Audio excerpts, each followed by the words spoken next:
มื้อนี้เฮาพากันมาเฮ็ดขนมหมากกล้วยกินเนาะง่ายๆพวกเจ้าวิธีเฮ็ดอ่า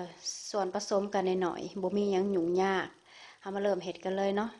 หนึ่งก็คือให้พวกเจ้าน่ะเอาหมากกล้วยเนาะหมากกล้วยที่เฮากินหั่นน่ะ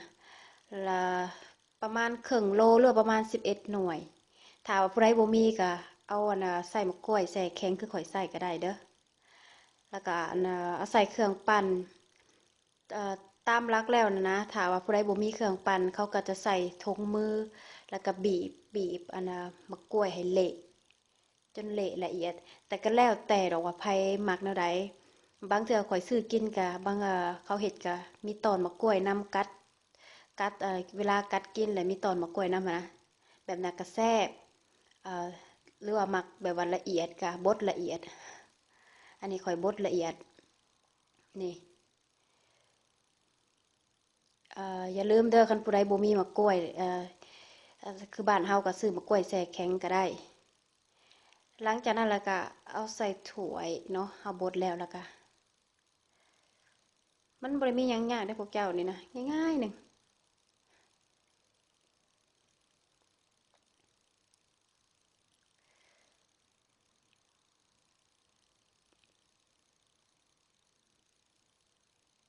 หลังจากเฮาใส่ถ้วยหรือใส่ซ้ำเนาะเฮาก็ใส่น้ำกะทิตามถ้วยที่ข้อยให้เบิ่งนี่ประมาณถ้วยแจ่วถ้วยแจ่วกลางบ่หรือน้อยนี่แหละประมาณนี้แหละเดี๋ยวข้อยสิจดปริมาณ ml ให้เด้อ แล้วก็เทื่อใส่เทื่อละหน่อยคนเฮ็ดแบบซี่ก็ย้อนว่าเฮาจะได้สังเกตว่ามันแบบพอดีน้ำกะทิบ่เกินแล้วก็บ่หลายเกินบ่น้อยเกินหั่นนะเฮาก็ตีค่อยๆให้มันเข้าเนื้อเข้าหนังคันที่ตามหลักแล้วก็พวกเจ้าก็จะบดใส่เครื่องปั่นรวดเดียวเลยก็ได้เด้อถ้าไผบ่มีเวลาหั่นนะบ่มีเวลามาเฮ็ดพิธีพิถันคือข้อยหั่นน่ะใส่เครื่องปั่นเลยก็ได้บดบาดเดียวรวมกันเลยก็ง่าย แล้วก็ใส่น้ำตาลแดงน้ำตาลแดงมันจึงแซ่บมันจึงหอมเนาะตีให้แตกตีจักหน่อยหนึ่งแล้วก็ใส่แป้งนี่ข่อยผสมแป้งข้าวเจ้ากับแป้งมันเด้อแป้งข้าวเจ้านะสองบวงตักกินบวงสันนั่นแหละอันสองบวงเต็มแล้วก็อ่าแป้งอีสังก็แป้งสิงคโปร์หั่นหนึ่งบวงเต็มคือกัน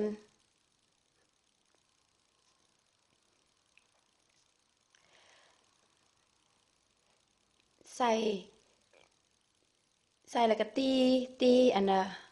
ให้เข้ากันละเอียดเด้อ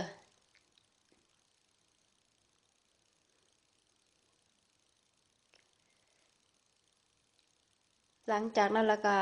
ใส่เกลือจักหน้อยหนึ่งพอมีรสชาติบ่ใส่หลายได้แล้วก็ใส่มะพร้าวขูดผู้ใดมีก็ใส่ผู้ใดบ่มีก็บ่ต้องใส่เด้อแต่ใส่มันก็จะแซ่บแต่มันเวลาเรากัดกินไปถึกตอนมะพร้าวขูดไปหั่นนะ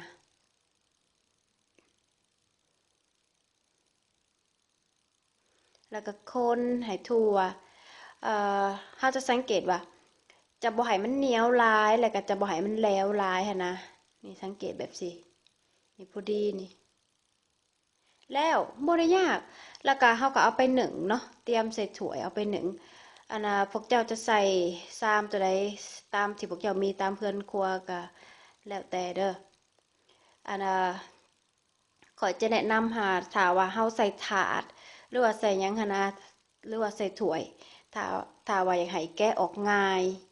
ก็เอาแผ่นพลาสติกที่เฮาแรปอาหารค่ะห่องมันจะซอยได้ง่ายบ่ให้ติดเด้อันนี้นะ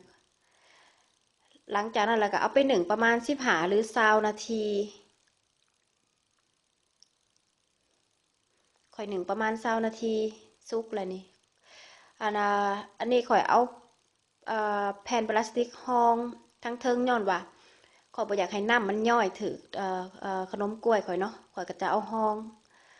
นี่หลังจาก20นาทีนี่สุกแล้วถ้าว่าพวกเจ้าอยากรู้ว่ามันสุกหรือบ่สุกหั้นนะบ่แน่ใจเนี่ยเอาไม้น่ะเสียบเบิ่ง ถ้าบ่มีแนวติดออกมาแบบสิเห็นบ่ไม้เฮาเกลี้ยงนี่ถือว่าสุกแล้ว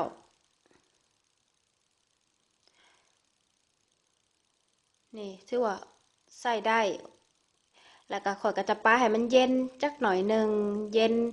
แล้วก็ข่อยจะมาตัดให้เบิ่งเนาะ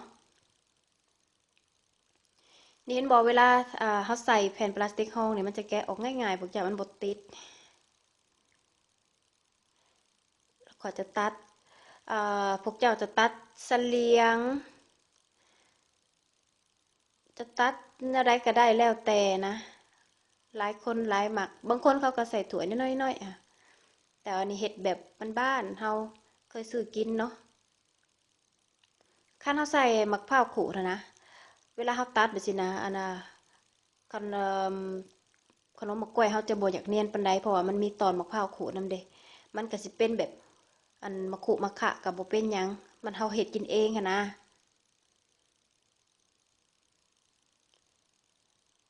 นี่บ่มีหยังยุ่งยากขนมกล้วยง่ายๆพวกเจ้าเอ้ยอย่างที่ข้อยบอกก็แหละบ่คันถามว่าบ่มีเวลาก็บ่จำเป็นต้องยืนคนคือข้อยก็ได้เทื่อละน้อยเทื่อน้อยใส่เครื่องปั้นแล้วก็ปั้นเข้ากันเลยแล้วก็เอาไปนึ่งเรียบร้อยจัดแต่งเสิร์ฟใส่จานเอ่อแล้วก็เกียมกินได้อันรสชาติมันจะออกเป็นแบบข้อยเฮ็ดนั่นจะบ่หวานหลายแล้วก็จะบ่จางหลายออกแบบเอ่อหวานแล้วก็สมน้อยหนึ่งมะกล้วยเขาจะสมเนาะอันขนมมะกล้วยมันจะออกกลิ่นสมจักน้อยหนึ่งดอกแล้วเรียบร้อยบ่ได้ยากพวกเจ้าลองเฮ็ดเด้อบ๊ายบาย